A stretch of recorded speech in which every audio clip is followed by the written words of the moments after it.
Hello students, आज हम लोग न्यू टॉपिक पढ़ रहे हैं। One more new topic, electric flux. ठीक है, तो ये टॉपिक आज से आपकी लाइफ में ऐड हो गया। नया टर्म है फ्लक्स। आप पहली बार आप लोगों ने पढ़ा होगा, क्योंकि अप टू क्लास 11th ये टॉपिक कभी आया नहीं था। ठीक है, तो आपको थोड़ा सा टाइम बचाने के लिए मैंने जो है फिगर पहले ही ड्रॉ करके रखा है, ताकि ये जल्दी समझ आ जाए। छोटा सा टॉपिक है बट कॉन्सेप्चुअल है, क्योंकि इस चैप्टर का जो रिमेनिंग पोर्शन है वो ऑलमोस्ट सब इसी के ऊपर में बेस्ड है। जैसे गॉस लॉ हम लोगों को पढ़ना है। गॉस लॉ में अगर आपको फ्लक्स समझ नहीं आएगा तो बिल्कुल भी पूरा समझ नहीं आएगा गॉस लॉ। इस टॉपिक के बाद हमारा एक और टॉपिक आएगा इलेक्ट्रिक डाइपोल, और उसके बाद फिर गॉस लॉ पढ़ के हम लोग ये चैप्टर खत्म करेंगे। ठीक है, तो देखिए इसमें फ्लक्स जो है एक वर्ड है जिसका मतलब होता है टू फ्लो। ठीक है, जैसे हम लोग एयर, वाटर, इन सब के बारे में जानते हैं, ये फ्लो करता है। उसी तरह से इलेक्ट्रिसिटी में भी फ्लो वर्ड को रिप्रेजेंट करने के लिए एक नया वर्ड आता है हमारा, दैट इज कॉल्ड फ्लक्स। जैसे हम लोग याद करिए, हम लोग 10th में पढ़ते थे इलेक्ट्रिक पोटेंशियल। जैसे प्रेशर होता है, एयर प्रेशर, वाटर प्रेशर, उसी तरह से इलेक्ट्रिसिटी में हम लोग उसी प्रेशर के डिफरेंस को पोटेंशियल डिफरेंस बोलते थे।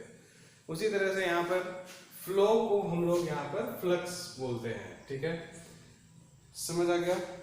हम लोग थोड़ा सा इससे रिलेटेड एक टर्म पढ़े थे, efflux, velocity of efflux, Bernoulli's principle 11th class में। उसमें होता था आउटफ्लो, फ्लक्स मीन्स आउटफ्लो, है ना। तो वो अलग था, ये अलग है। फ्लक्स मीन्स होता है फ्लो करना। ठीक, तो इलेक्ट्रिक फ्लक्स की सबसे पहले जो इसकी डेफिनेशन है वो ये है, electric flux is a measure of number of electric field lines passing perpendicular to any surface. किसी सरफेस पे परपेंडिकुलरली कितने number of field lines pass कर रहे हैं, ठीक है, उसी को हम लोग बोलते हैं फ्लक्स। जैसे यहाँ पर एक सरफेस है, यहाँ पर 3 नंबर ऑफ लाइंस पास कर रहा है, तो इसका मतलब इसका फ्लक्स क्या हो गया, 5, 3। यहाँ पर कितना हो रहा है, 5, तो इसलिए इसका फ्लक्स कितना हो जाएगा, 5। ये एक क्वांटिटी है, नंबर है, ठीक है, स्केलर क्वांटिटी होता है। इसको भी हम लोग एक एक करके समझेंगे इसके बारे में। ठीक है, तो एक्सपेरिमेंट करके ये देखा गया कि जो नंबर ऑफ फील्ड लाइंस किसी भी सरफेस से जो पास हो रहा है, ठीक है, वो किस तरह से हो रहा है। तो उसको हमने क्या किया, 2-3 एक्सपेरिमेंट किया कि किन किन चीजों पर ये डिपेंड कर रहा होगा। ठीक है, तो ये देखा सबसे पहले कि अगर हम लोग 2 सरफेस लेते हैं और दोनों का एरिया को हम क्या कर दिए, सेम कर दिए। अगर हम एरिया सेम कर रहे हैं लेकिन नंबर ऑफ फील्ड लाइंस हम जो है चेंज कर रहे हैं, यहाँ पर फील्ड स्ट्रेंथ कुछ दिए, यहाँ पर फील्ड स्ट्रेंथ कुछ दिया, ठीक है, तो हम देख रहे हैं कि नंबर ऑफ फील्ड लाइंस जो है यहाँ पर कुछ पास हो रहा है, यहाँ पर कुछ पास हो रहा है, मींस इसका फ्लक्स कुछ और होगा, इसका फ्लक्स कुछ और होगा। मींस हम लोग ये बोल सकते हैं फ्लक्स जो है उसको, जो क्वांटिटी है उसको हम लोग डिनोट करते हैं किससे, फाई से। ठीक है, ये है हमारा फाई, जो आप लोग मैथ्स में थोड़ा बहुत पढ़े होंगे, जिसको हम लोग एम्प्टी सेट बोलते हैं। ठीक है, और एंगल से भी पहले हम लोग कभी डिनोट किए होंगे इसको। ठीक, तो ये जो फाई है दैट डिपेंड्स अपॉन क्या, number of electric field lines या electric field strength, strength of electric field. ठीक, अब दूसरे कंडीशन में आप देखिए, यहां पर हमने क्या किया, फील्ड स्ट्रेंथ को सेम रखा, मींस यानी कि नंबर ऑफ फील्ड लाइंस हमने क्या किया, सेम रखा है। यहां पर फील्ड लाइंस और यहां पर फील्ड लाइंस दोनों जगह पे सेम है, लेकिन आप देखिए किसी सरफेस से, इस सरफेस से जो क्रॉस कर रहा है तो ओनली 2 लाइंस क्रॉस कर रहा है, और यहाँ पर 1 2 3 4 5 6 लाइंस क्रॉस कर रहा है। तो आप देखिए इसका फ्लक्स 2 हो गया, इसका फ्लक्स 6 हो गया। मतलब अगर हम फील्ड स्ट्रेंथ को सेम रख रहे हैं, एरिया को चेंज कर रहे हैं, तो फ्लक्स भी चेंज हो रहा है। जहां पर एरिया ज्यादा है फ्लक्स वहां पर ज्यादा है। ठीक है, हम लोग ये कह सकते हैं कि जो फ्लक्स है it is also depending upon the area. Area को देखिए जनरली बुक्स में ए से डिनोट किया हुआ होता है, बट हमारा जो एनसीईआरटी है वो इसको एस लिखता है, इसलिए मैं भी इसको एस लिख के चलूंगा, जो एनसीईआरटी की डिनोशन है, ताकि आपको बुक में पढ़ने में आसानी हो, कुछ कंफ्यूजन ना हो। ठीक है, तो एरिया को हम लोग एस लेके चलेंगे, स्मॉल एरिया को डीएस लेंगे। ठीक है, तो दो चीजों पर डिपेंड किया। तीसरी चीज हमने ये भी देखा कि अगर हम लोग ओरिएंटेशन चेंज करते हैं, यानी कि एंगल चेंज कर रहे हैं, ठीक है, इलेक्ट्रिक फील्ड सेम जा रहा है, इसलिए मैंने एक ही जैसा इलेक्ट्रिक फील्ड रखा। अब यहाँ हम लोग क्या कर रहे हैं, यहाँ पर इस तरह से था फ्लैट, ठीक, उसके बाद हमने इसको थोड़ा सा टिल्ट किया। जब हम टिल्ट करेंगे तो कुछ कैसा हो जाएगा, ये टिल्ट होने के बाद कुछ इस तरह से इसको किया। ठीक है, तो आप समझ रहे हैं ना कि इसकी ये वाला जो पोर्शन है, ये हाइट जितनी थी वो अब इधर आके ऐसे झुक जाएगी। ठीक है, तो इसको हमने यहाँ पर बना दिया। ठीक है, तो आप देखिए अब यहाँ जितना फील्ड लाइंस था और यहाँ पर जितना फील्ड लाइंस है, क्या वो सेम है? नहीं, दोनों जगह पे अलग अलग है। फिर इसको और थोड़ा सा टिल्ट करेंगे, ऐसा होगा। फिर फाइनली इसको हमने कैसा किया, बिल्कुल इस तरह से रोटेट कर दिया। ठीक है, तो यानी कि ये जो सरफेस है वो अलोंग द फील्ड लाइंस हो गया। ठीक, तो आप देखिए इस जगह पर मात्र दो लाइंस इसको मीट कर रही है, यहाँ पर कुछ और ज्यादा है, यहाँ पर सबसे ज्यादा है। मींस जैसे जैसे हम लोग एंगल चेंज कर रहे हैं तो नंबर ऑफ फील्ड लाइंस भी चेंज हो रहा है, यानी कि फ्लक्स भी चेंज हो रहा है। तो फ्लक्स जो है ऑल्सो डिपेंड करता है थीटा पर। तो इन तीनों को मिला के, ठीक है, एक ऑब्जर्वेशन किया कि ई एस कॉस थीटा। अब कॉस थीटा की बात क्यों हुई वो हम लोग देखते हैं कि अब आप बोलेंगे tan थीटा साइन थीटा क्यों नहीं लिया, सिर्फ कॉस थीटा ही क्यों लिया। ठीक है, उसके बारे में हम लोग थोड़ी देर में चर्चा करते हैं। ठीक है, तो फ्लक्स जो है वो इस तरह से हमारा डेफिनेशन है, और इस फ्लक्स को हम लोग ऐसे भी लिख सकते हैं, ये कॉस थीटा जब आता है तो इसको हम लोग लिख सकते हैं E vector dot S vector. ठीक है, ऐसे भी हम लोग लिख सकते हैं, E S cos theta. Clear है? अगर छोटे से सरफेस की बात करते हैं, फॉर स्मॉल एरिया, तो फ्लक्स भी छोटा हो जाता, डी फाई हो जाता, और ये हो जाता ई डी एस। ठीक है, लेकिन ये डिस्क्रीट बॉडी के लिए भी हो सकता है, लेकिन ये स्पेशली जो है वो कॉन्टिन्यूस बॉडी के लिए होता है। ठीक है, जिसके बारे में हम लोग आगे पढ़ेंगे ही डिटेल्स से। ठीक है, ओके। अब हम लोग देख रहे हैं कि ये जो है कॉस थीटा क्यों लिया। तो इसमें क्या कहते हैं हम लोग, जैसे सपोज एक मान लीजिए कोई सरफेस है। ठीक है, ये सरफेस में कोई जरूरी नहीं है कि इलेक्ट्रिक फील्ड जो है वो हमेशा क्या हो, in the direction of area हो। ठीक है, इस चीज को थोड़ा हम लोग समझते हैं। यहाँ पर एक नया आपका जो है ना, एक मान लीजिए स्फेरिकल सरफेस है या सर्कुलर सरफेस है जिसका रेडियस r है, और ये जो है इलेक्ट्रिक फील्ड का डायरेक्शन है। ठीक है, अब देखिए ये जो है थीटा है, समझ गए? अब यहाँ पर आप देखिएगा कि जबरदस्ती यहाँ पर s जो है यानी एरिया को हमने क्या किया, वेक्टर फॉर्म में लिखा। तो ये आपको लग रहा है कि कुछ गलती हुई है।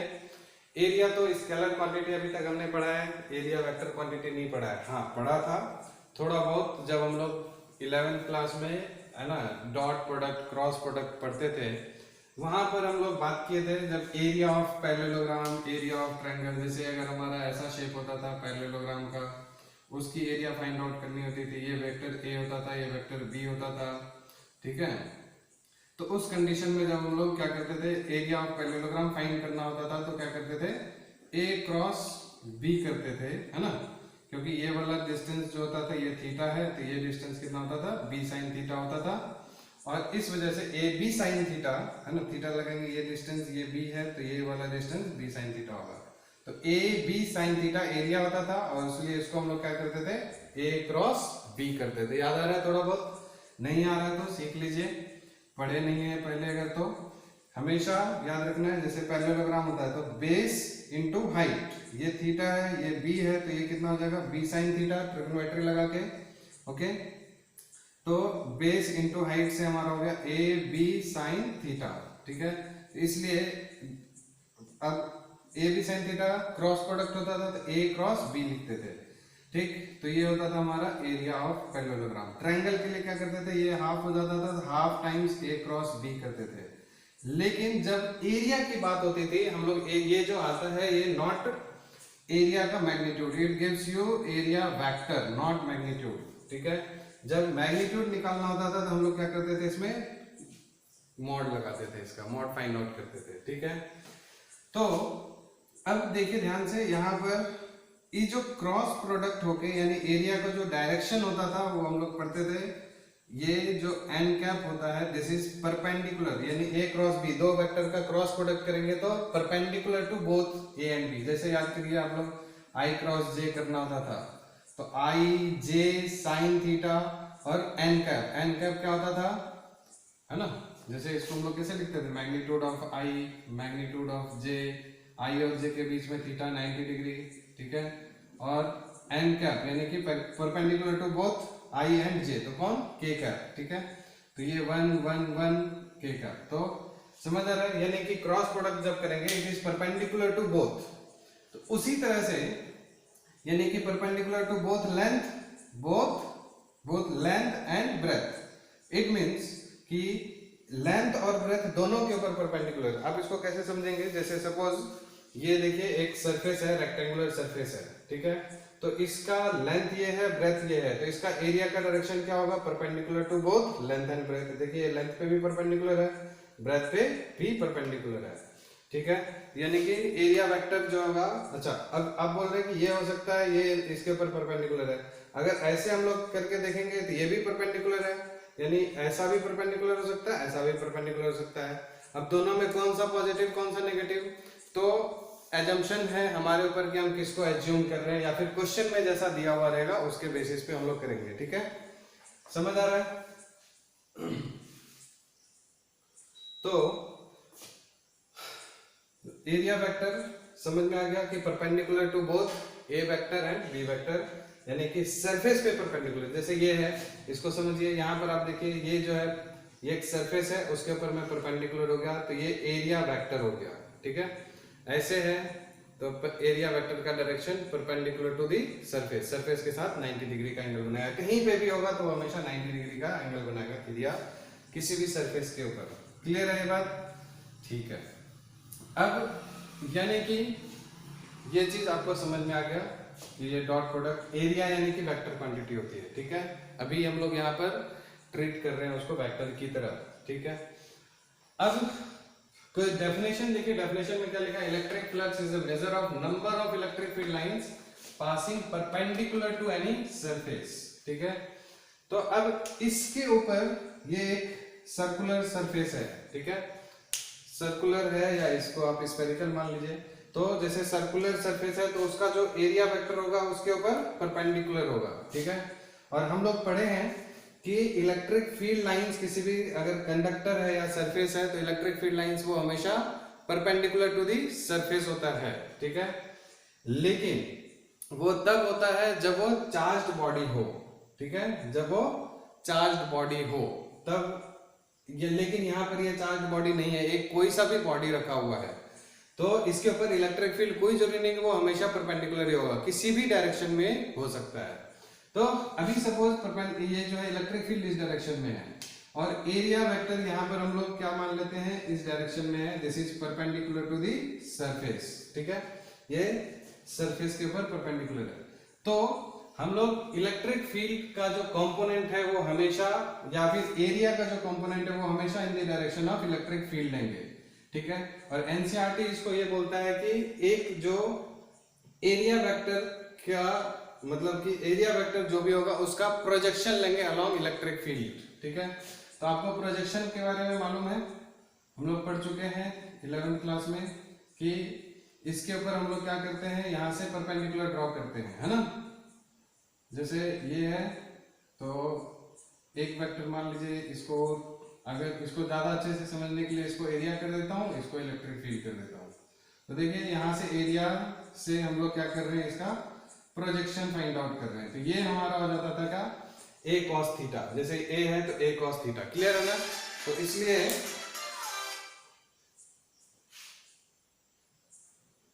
इसलिए जो है ये डायरेक्शन इसके ऊपर परपेंडिकुलर जो हो गया, ठीक है। तो और यहाँ पर प्रोजेक्शन की वजह से, प्रोजेक्शन में हमारा cos थीटा आता था, तो इसलिए हम लोग यहाँ पर cos थीटा लिखे हैं। एनसीईआरटी की डेफिनेशन के हिसाब से भी हो गया, ठीक है। कंपोनेंट हमेशा याद रखना है कि एरिया का कंपोनेंट इलेक्ट्रिक फील्ड के अलोंग लेना है, ठीक है। इस वजह से, और कंपोनेंट जब लेंगे तो cos थीटा वाला कंपोनेंट आएगा, ठीक है। समझ आ रहा है। और अगर परपेंडिकुलर कंपोनेंट लेंगे sin थीटा, तो वो उसके सरफेस के अलोंग आ जाएगा। दूसरे तरीके से भी इसको हम लोग थोड़ी देर में और समझेंगे कि sin थीटा और cos थीटा में क्या डिफरेंस है, ठीक है। ओके, तो ये बात आपको यहां तक समझ में आ गई, ठीक है। अब तीसरी बात यहाँ पर एक और चीज आती है कि देखिए ये आपको वेक्टर क्वांटिटी है, ठीक है। इलेक्ट्रिक फील्ड एरिया भी आपका वेक्टर है, ठीक है। दो वेक्टर मिलके, ये भी वेक्टर होना चाहिए, बट ये कैसा होता है, स्केलर क्वांटिटी होता है, ठीक है। अब इसको थोड़ा सा फील करने की कोशिश कीजिए कि जो फ्लक्स है वो है क्या, कैसे है, ठीक है। आप इसको ऐसे समझिए, जैसे आपको मैंने अभी फ्लो के बारे में बताया था। जैसे मान लीजिए सपोज ये जो है पाइप है, इसके थ्रू यहां से पानी फ्लो कर रहा है सपोज, ठीक है। और ये पानी यहां से एक नल के थ्रू, ठीक है, एक नल के थ्रू ये यहां पर जाके बकेट में जा रहा है, ठीक है, सपोज। तो ये पानी यहां पे आ रहा है। दूसरा सिचुएशन, इसको आप ऐसे समझिए, एक इससे थोड़ा सा क्या कर रहे हैं हम लोग, बड़ा डायमीटर ले लेते हैं, ठीक है, नल का, ठीक। और यहां से भी थोड़ा इसको आगे बढ़ा के ले लेते हैं, यहां से भी पानी जो है कलेक्ट हो रहा है एक बकेट में, ठीक है, या बीकर में। तो आप समझ सकते हैं यहां पर देखिए ये क्या है जो फ्लो कर रहा है, दिस इज, इसको हम लोग क्या ट्रीट करेंगे, इलेक्ट्रिक फील्ड। और ये क्या है, एरिया A1, यहाँ पर A2। आप देख रहे हैं इसका एरिया ज्यादा है, इसका एरिया ज्यादा है। ये भी इसके ऊपर में क्रॉस कर रहा है नंबर ऑफ फील्ड लाइंस, तो उसके थ्रू अब जो यहाँ पर बकेट में जो पानी कलेक्ट होगा, इसको हम लोग ट्रीट करेंगे किसके जैसा, फ्लक्स की जैसा, ठीक है। अब देखिए इसका भी डायरेक्शन था, इसका भी डायरेक्शन है, ठीक है, लेकिन यहाँ पर जो पानी कलेक्ट हो रहा है बकेट में या बीकर में, उसका कोई डायरेक्शन नहीं होगा। तो ये जो क्वांटिटी है एक तरह से कैसी क्वांटिटी है, ये स्केलर क्वांटिटी है। इन दोनों का डायरेक्शन था बट इसका नहीं है, ये अमाउंट है, मैग्नीट्यूड को फाइंड आउट करता है, समझ गए ना।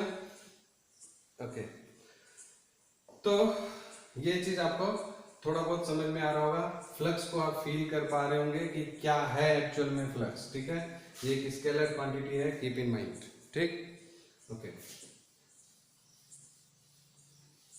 इसको आप दूसरे तरीके से ऐसे भी समझ सकते हैं, एक कमरा है, कमरे के अंदर में क्या हो रहा है कि उधर से एयर आ रहा है, ठीक है।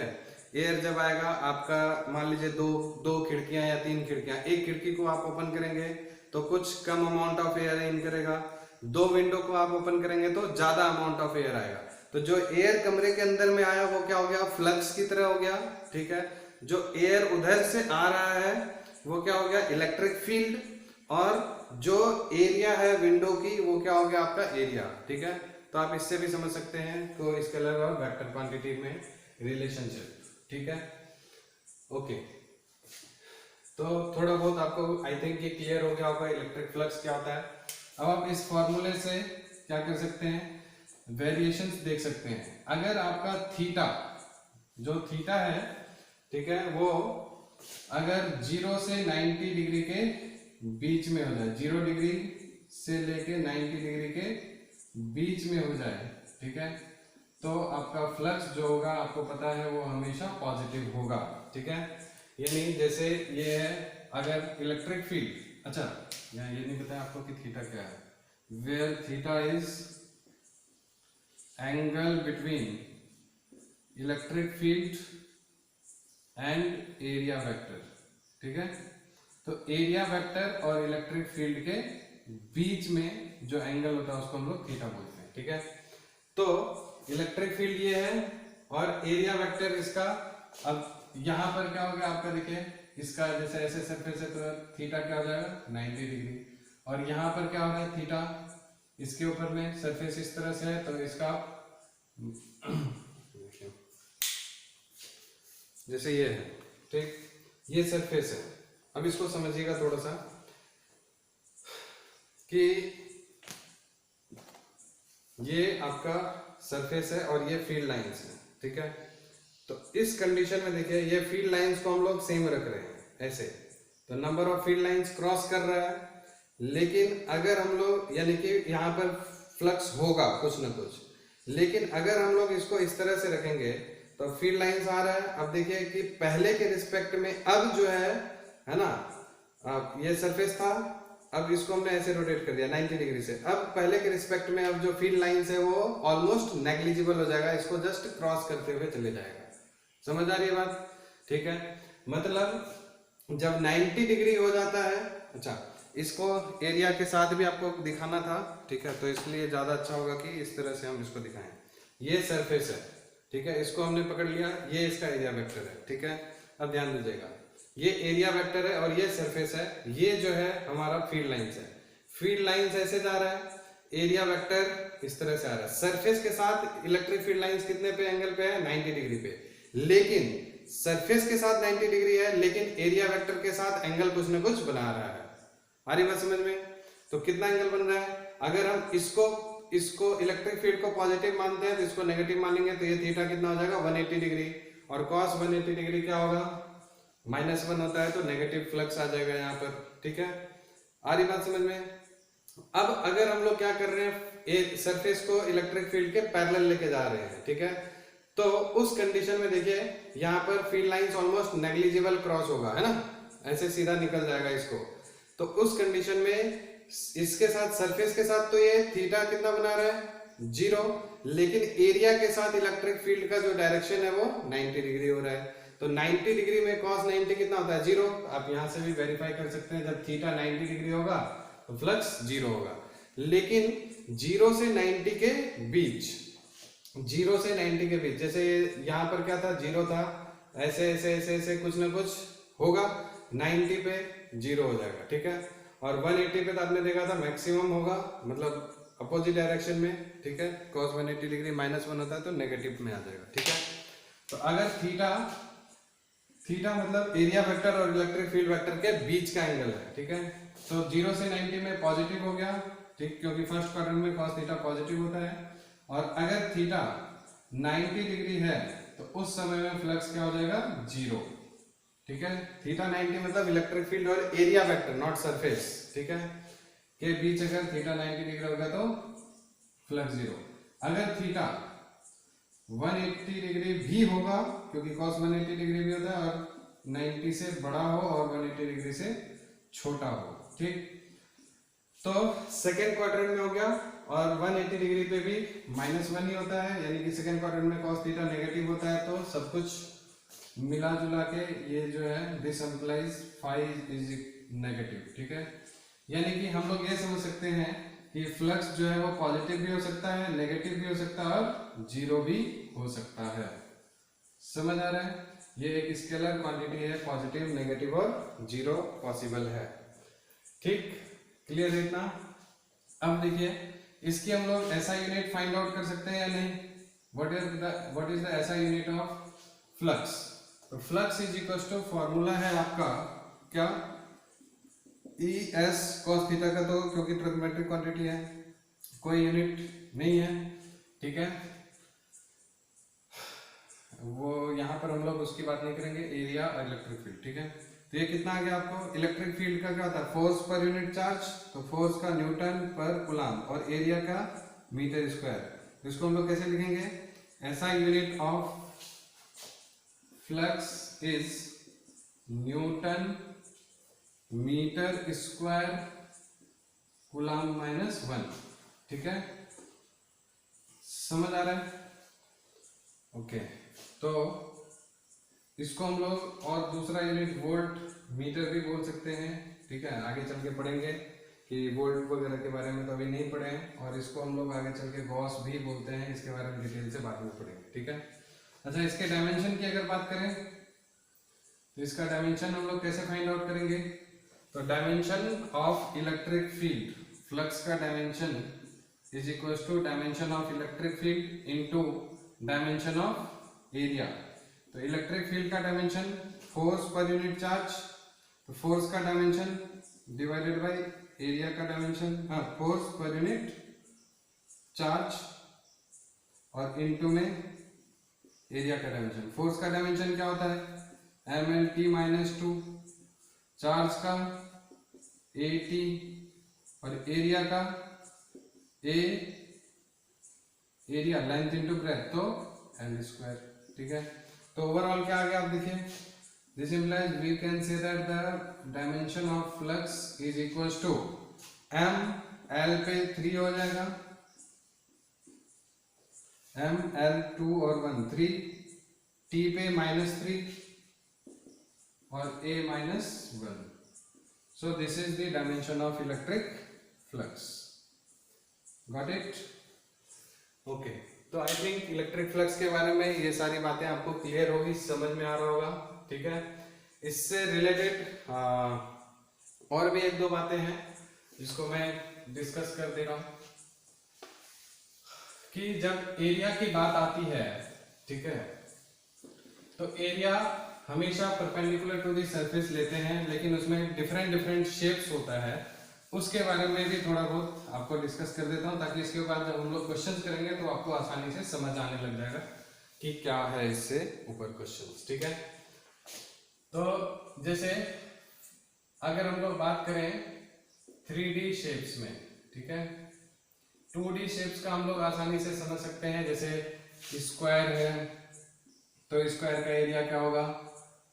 Always perpendicular to the surface. जैसे अभी बताया था आपको, स्क्वायर है तो इसका एरिया ऐसा होगा, ठीक है, या ऐसा होगा, ठीक।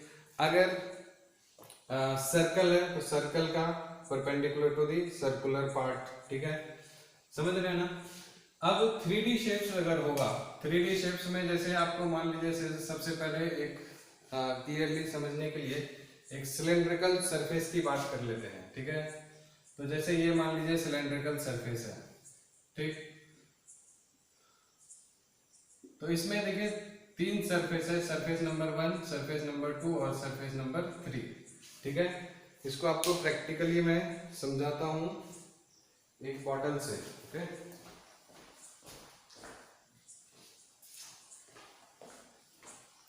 ठीक है, जैसे ये बॉटल है सिलेंड्रिकल शेप में है, तो 2 सरफेस है, इसका 3 सरफेस है। एक तो ये वाला सरफेस हो गया जो सर्कुलर है, तो यहाँ पर एरिया का जो डायरेक्शन होगा वो कैसा होगा?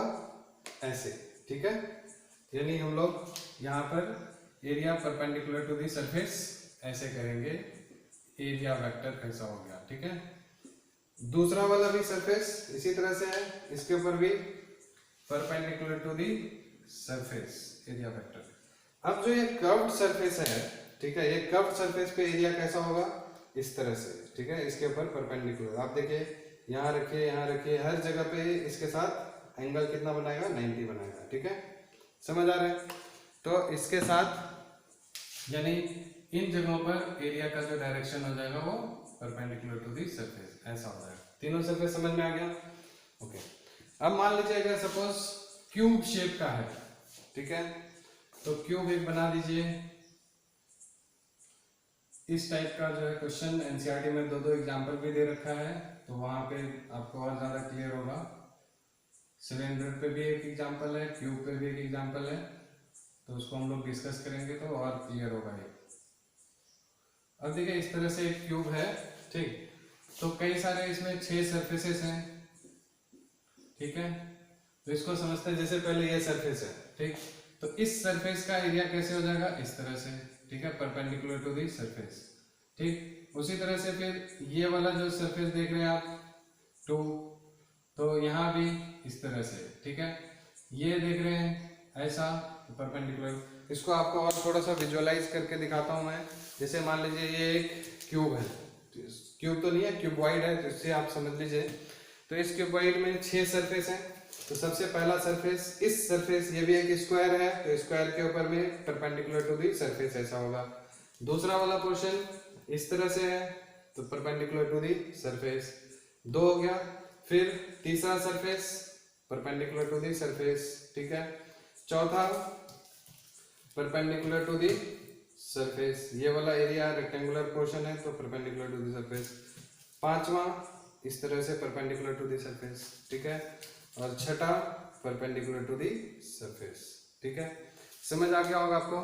तो यानी कि इसमें जितने भी सरफेसेस हैं सबके ऊपर परपेंडिकुलर टू दी सरफेस जो है वो ये हो गया, ये वाला क्वेश्चन, ठीक है।